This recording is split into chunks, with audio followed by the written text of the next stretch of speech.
Baada ya wanajeshi wa Tanzania kufika kwenye mpaka wa Uganda na Sudani na kukutana na wanajeshi wa Sudani ambao hawakuonyesha hali urafiki, Jenerali Silas Mayunga aliamuru vikosi vyake kurejea Koboko, na hapo ndipo vita vya Kagera ilipomalizika.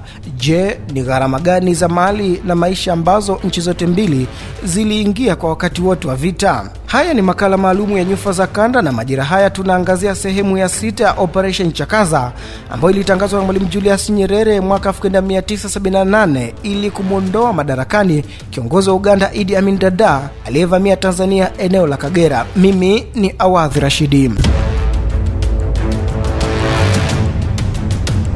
Kwa kuwa kila chenye mwanzo wa kikosi kuwa na mwisho, vita vya Kagera nao ilikuwa na mwisho wake, lakini haikumalizika Aprili 11 mwaka 1979 baada ya kukombolewa kwa jiji la Kampala, bali ilimalizika Juni 3 mwaka 1979 baada ya kukombolewa kwa mji wa Arua ambao ni nyumbani kwa dikteta Idi Amin Dada. Juni 3 mwaka 1979 majeshi ya Tanzania yalifika kwenye mpaka wa Uganda na Sudani na vita ikaonekana imemalizika, kinasema kitabu cha Arms cha mwandishi Michael Brodishka. Utawala wa kifashisti wa Idi Amin ulikoma Aprili 11 mwaka 1979 baada ya jiji la Kampala kuanguka, lakini vita ikumalizika baada ya kutekwa kwa Kampala, baada ya kukamatwa kwa mji wa Arua, kijiji cha nyumbani kwa Amini. Juni 3 vita iliyodumu kwa miezi 9 ilimalizika, kinaandika kitabu kingine cha From Jerusalem to the Lion of Judah and Beyond Israel Foreign Policy in East Africa cha Stephen Carroll. Jarida la America and the World la mwaka 1979 linaandika baada mji wa Arua kunyakuliwa, vita ilitangazwa kumalizika rasmi. Hadi kufikia Jumapili ya Juni 3 mwaka 1979 wanajeshi wa Tanzania walikuwa wameshatembea kilomita 12,000 kwenye uwanja wa vita tangu ilipoanza Oktoba mwaka 1978. Tanzania ilishinda vita hivyo na kumuondoa Idi Amin madarakani, lakini ikabakiwa na gharama kubwa za kulipa. Gharama ambayo Tanzania ilitumia katika vita hiyo ni dola milioni 500 za Marekani. Waandishi wa kitabu cha Development Center Studies Conflict and Growth in Africa katika ukurasa wake wa 72 kinaandika, vita dhidi ya Uganda iliongeza matumizi kwenye usafiri na ulinzi kutoka 12.3% za pato la ndani za mwaka 1976 na mwaka 1977 hadi 24.4% katika mwaka wa fedha 1977-1978. Vita ya Uganda iligharimu Tanzania kiasi cha dola za Marekani milioni 5, kiasi cha 15% pato la taifa la mwaka 1978. Mwisho wa kunukuu. Kitabu kingine cha Agriculture in Tanzania since 1986 kinasema ingawa uchumi wa Tanzania uliimarika sana mwaka 1976, kuimarika huko kulikuwa kwa muda mfupi tu, kwani kuvunjika kwa ile kwa Jumuiya ya Afrika Mashariki mwaka 1977 kulisababisha biashara kudorora, lakini kilichofanya hali kuwa mbaya zaidi ni vita ya Kagera. Kuanzia hapo hali nzuri ya uchumi wa Tanzania haikutulia tena na Tanzania ilizidi kutumbukia kwenye madeni, kinasema kitabu cha Rough Guide to Tanzania cha mwandishi Jane Frick. Nyerere alijikuta katika hali ngumu na mawazo yake ya ujamaa. Mbali na siasa ya ujamaa na kujitegemea, Tanzania ikaanza kuwa tegemezi kuliko ilivyokuwa awali. Uchumi wake ulianguka, mazao ya kilimo hayakutosheleza mahitaji ya chakula na uchumi wake ukalemewa na madeni. Thuluthi moja bajeti yote ya Tanzania ikategemea mikopo kutoka kwa nchi wafadhili na shirika la fedha la kimataifa IMF, anaandika mwandishi James Flinke katika kitabu chake cha Rough Guide to Tanzania.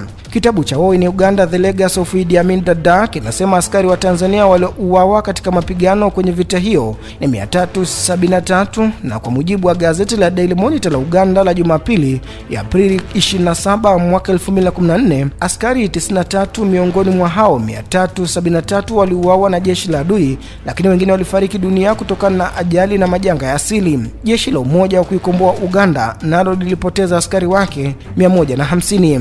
Kwa mujibu wa gazeti la Daily Monitor, askari wa Libya nao walikufa kwa wingi katika vita ya Kagera. Kiasi cha askari 600 miongoni mwa 3,000 waliotumwa kwenda Uganda kumsaidia Idi Amin waliuawa, lakini walikufa kwa wingi kuliko askari wa upande wowote ni wale wa Uganda. Katika ukurasa wa 567 wa kitabu cha Welfare and Armed Conflict, Idi Amin alipoteza zaidi ya askari 1,000.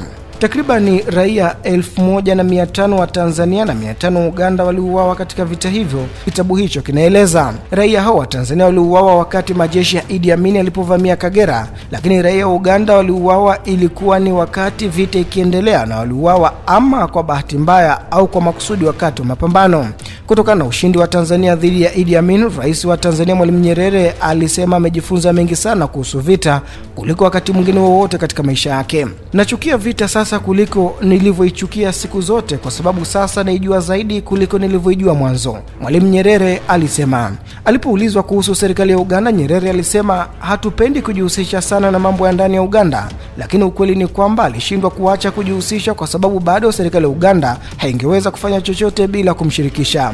Kitabu cha Uganda Since the 7th cha Godfrey Mwakikangile kinamkariri aliyepata kuwa rais wa Uganda Godfrey Binaisa akisema kuwa kati ya mwaka 1979 na mwaka 1980 Nyerere alikuwa kama rais wa Uganda. Hata kama unataka kupiga chafya au kusogeza mguu wako, lazima umjulishe Nyerere, mwisho wa kunukuu.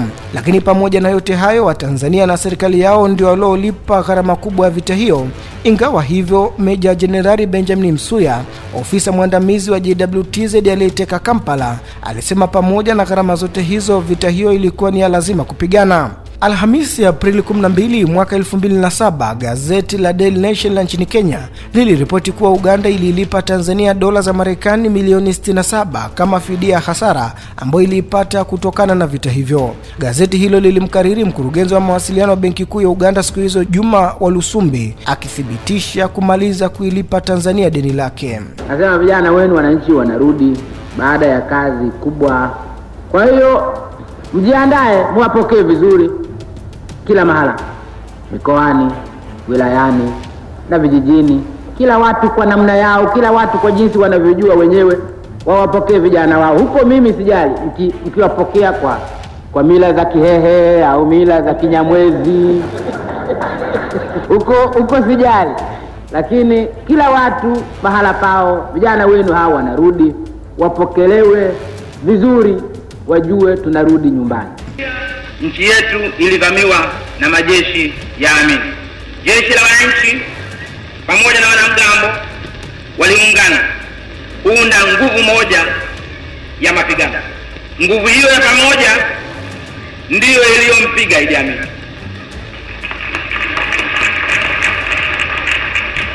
Tunampongeza kila askari ambaye alitimiza wajibu wake kwa uaminifu na kwa nidhamu, aliyekuwa vitani Uganda na aliyekuwa huku nyuma. Baadhi yao wapo hapa pamoja nasi hivi leo.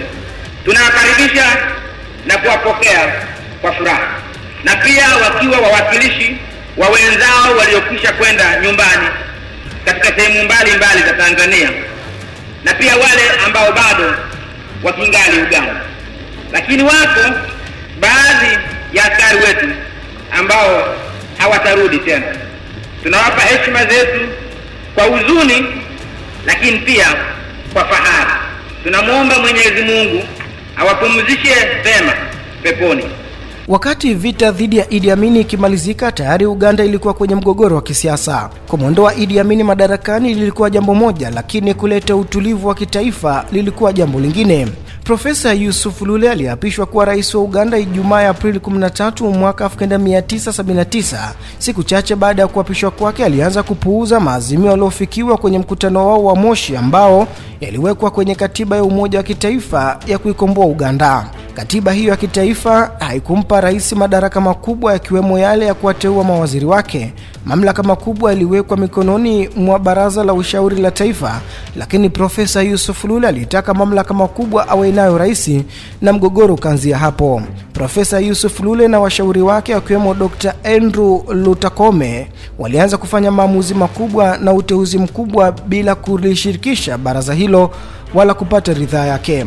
Matendo hayo yaliwakasirisha sana maafisa wa jeshi la ukombozi la Uganda na wajumbe wa baraza la kitaifa la kuongoza nchi hiyo. Hata hivyo, Profesa Lule aliwajibu kwa kuambia kuwa maazimio yaliyopitishwa kwenye mkutano wa Moshi Kilimanjaro hayakuwa na nguvu ya kisheria na kwamba yeye ataendelea kutekeleza majukumu yake kwa kutumia katiba iliyokuwepo kabla Amini hajatoa madaraka. Katiba hiyo ilitengenezwa na Dr. Milton Obote ambayo ilimpa rais madaraka makubwa. Profesa Yusuf Lule kupuuza azimio la Moshi Kilimanjaro kulianza kuonekana pale aliposhindwa kuhudhuria hafla kuapishwa kwa wajumbe wa baraza hilo. Hafla hiyo iliyopangwa kufanyika upya Lule alihudhuria, lakini baada ya kutoa hotuba fupi aliondoka kabla wajumbe kuapishwa, jambo lilokasirisha sana. Bila kushirikisha baraza hilo, Profesa Yusuf Lule aliendelea kuwateua mawaziri na manaibu waziri aliowataka yeye. Aliteua mawaziri 24 na manaibu wake 20, na hao moja kwa moja wakawa wajumbe wa baraza hilo la kuongoza Uganda, wakiwazidi kwa idadi wajumbe waliochaguliwa katika mkutano wa Moshi.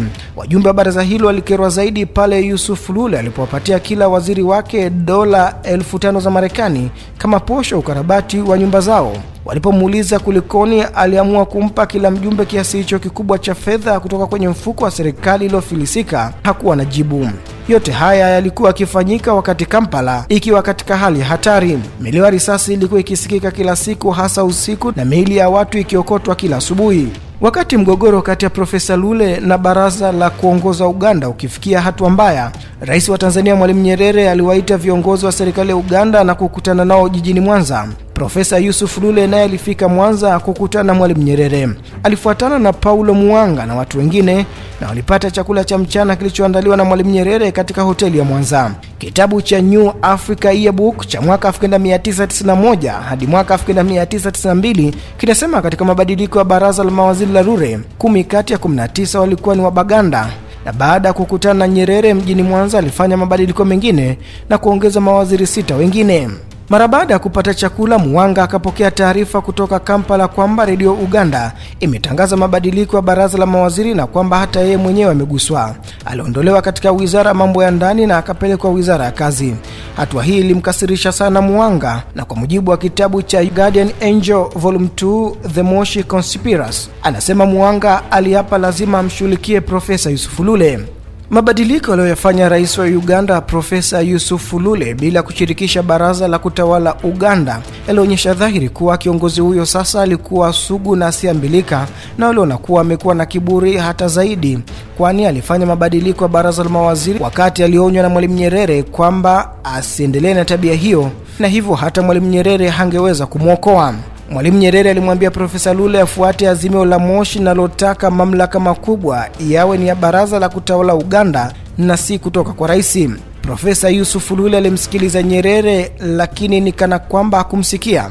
Ijumaa ya Juni 8 mwaka 1979, wajumbe wa baraza la kutawala Uganda waliokuwa na hasira walikutana mjini Kampala na kupitisha azimio la kumtaka Lule akabidhi teuzi zote haraka iwezekanavyo ili zijadiliwe na kuidhinishwa. Lakini siku 4 zilipita bila baraza hilo kupata majibu kutoka kwa Profesa Yusuf Lule. Wajumbe wakakutana tena na kupitisha azimio jingine lilomtaka Profesa Lule atekeleze matakwa yao mara moja. Hata hivyo hakupata jibu jingine. Kufikia Jumanne ya Juni 19 mwaka 1979, baraza hilo la kutawala Uganda lilikutana tena. Wakati huu hawakukutana Kampala, bali walikutana kwenye ikulu ya Entebbe, na walianza mkutano wao mwendo wa saa 9:22 alasiri chini ya mwenyekiti wao Edward Rugamayo. Profesa Lule naye alihudhuria mkutano huo, na alipotakiwa kujibu kwa nini alipuuza maazimio ya baraza la kutawala Uganda, alijibu hakufanya hivyo kwa sababu huko kungemaanisha kuhusisha masuala muhimu ya kikatiba. Mjadala mkubwa uliendelea kwa mujibu wa kitabu cha UPC.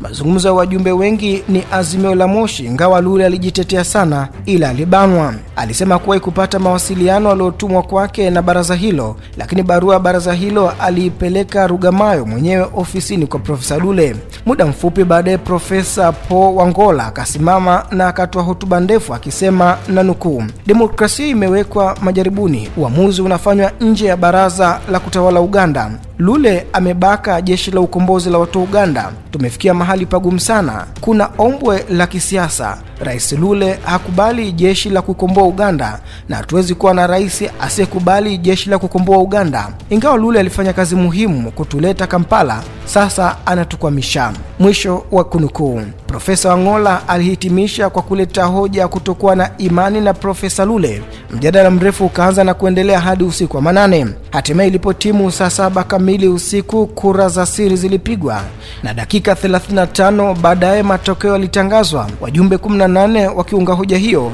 na 14 wakiipinga. Rugamayo akamgeukia Lule na kumwambia kuwa yeye si rais wa Uganda tena. Baada ya kumwambia hivyo, Profesa Lule aliwageukia wajumbe na kusema waliomuondoa Lule kwenye kiti chake pia wamewaondoa na mawaziri wake. Profesa Yusuf Lule pamoja na wajumbe wengine 9 wa baraza la kutawala Uganda wakasusa na kuondoka kikauni. Profesa Lule akakoma kuwa rais wa Uganda, cheo alichokitumikia kwa siku 68 tu. Awadhi Rashid, sehemu ya mwisho Operation Chakaza, makala maalum ya Nyufa za Kanda, Arusha One Radio.